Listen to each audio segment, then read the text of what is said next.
وتعلم أن ربك أكبر. فإذا خفت فالأمن عند الأكبر، وإذا رغبت في قضاء الحاجة فاقصد الأكبر، وإذا توكلت فعلى الأكبر، وإذا سألت فالأكبر، وإذا أويت إذا طلبت ركنا تأوي إليه فالركن الشديد هو ركن الأكبر سبحانه. فإن كل كبير إذا أضيف إلى الأكبر فإنه يتصاغر ويتضاءل حتى يصير لا شيء. فعلام إذا نزل بك ما يخيفك وما يشغلك وما يشوش ذهنك وما يغم قلبك، دارت عينك يمنة ويسرة تبحث عن الكبراء وتغفل عن الأكبر.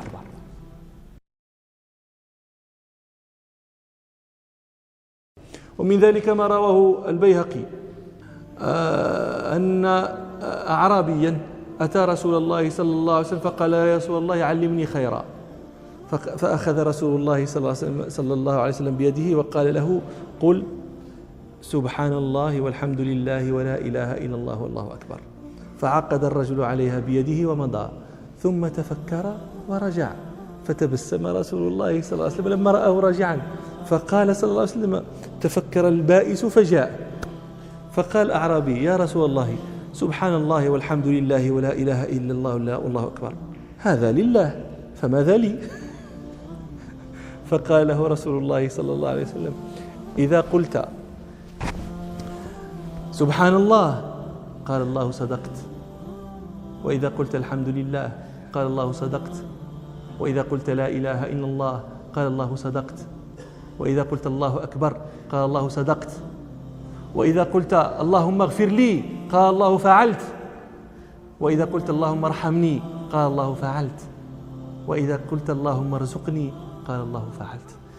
سبحان الله والحمد لله ولا إله إلا الله والله أكبر، اللهم اغفر لي، اللهم ارزقني، اللهم ارحمني. الآن كان الله سبحانه يقول: صدقت 4 مرات لي، وفعلت يا ربي لي، وانتم اللي بغاها سيدي ربي تسمع. ومن ذلك أيضا ما روى ابن حبان عن ابن أبي أوفى رضي الله عنه أن رجلا أتى رسول الله صلى الله عليه وسلم فقال له: يا رسول الله إني لا أستطيع القرآن، فأخبرني بعمل يجزئني من القرآن.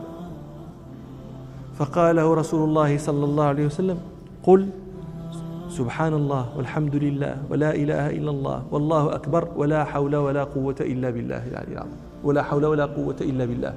فقال له الرجل: يا رسول الله فما لي؟ فقال: قل اللهم اغفر لي وارحمني وعافني، اللهم اغفر لي وارحمني وعافني وارزقني. فقال صلى الله عليه وسلم، انطلق الرجل فقال له رسول الله صلى الله عليه وسلم: لقد ملأ يديه خيرا.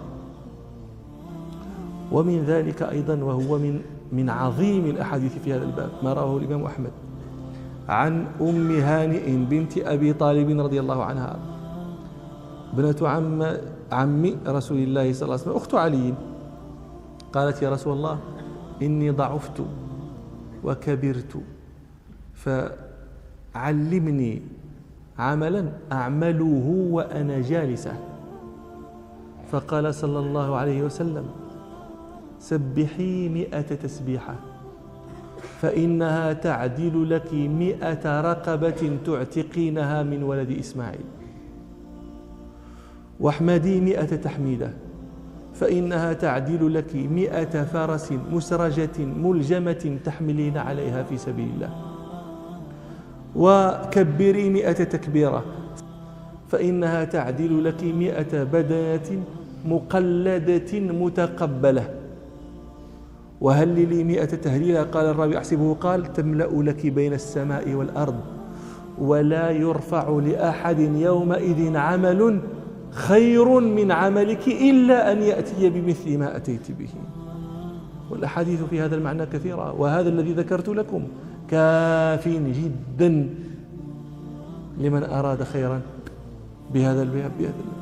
العوام يا إخواني، العوام، أعرف أنا إنسانا رجل موظف أستاذ في جهة، أستاذ ما هو أستاذ علوم شرعية ولا شيء، ولكن رجل من عوام المسلمين، ويكون مرة في سيارته ويتكلم مع أصحابه وفجأة تسمعه يصيح سبحان الله والحمد لله ولا إله إلا الله والله أكبر، ثم يرجع فيكمل كلامه ويضحك مع أصحابه، يمشي يرجع يسافر، ولكن بين مرة الأخرى سبحان الله والحمد لله ولا إله إلا الله والله أكبر، تصير لك عادة. وأي عادة؟ نعم. أنه سمعه يقول في الباقيات الصالحات: إنها قول العبد الله أكبر، إنها قول العبد الله أكبر. اختلف العلماء في اسم التفضيل ها هنا، أكبر، الله أكبر.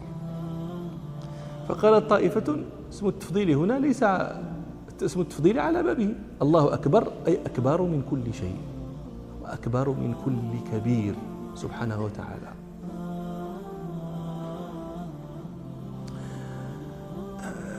كما يعني قالوا أكبر الكبراء، كما قال هو سبحانه عن نفسه: أحكم الحاكمين، أسرع الحاسبين، خير الفاصلين.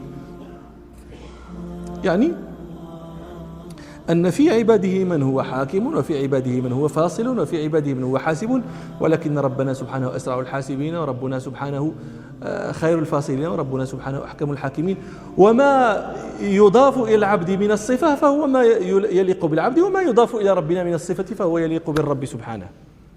قالت طائفة: لا، أفعال التفضيل هنا ليس على بابها، لأن أفعال التفضيل لا بد فيها من وجود اشتراك بين الفاضل والمفضول.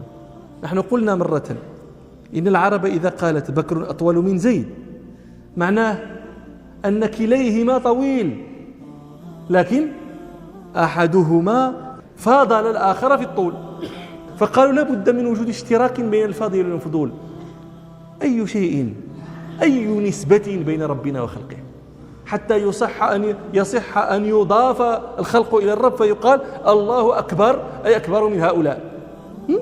فقالوا إذن أفعال التفضيل ليس على بابه، ولكن معنى الله أكبر أي الله كبير، لأنه لا كبير على التحقيق إلا الله، على التحقيق لا كبير إلا الله.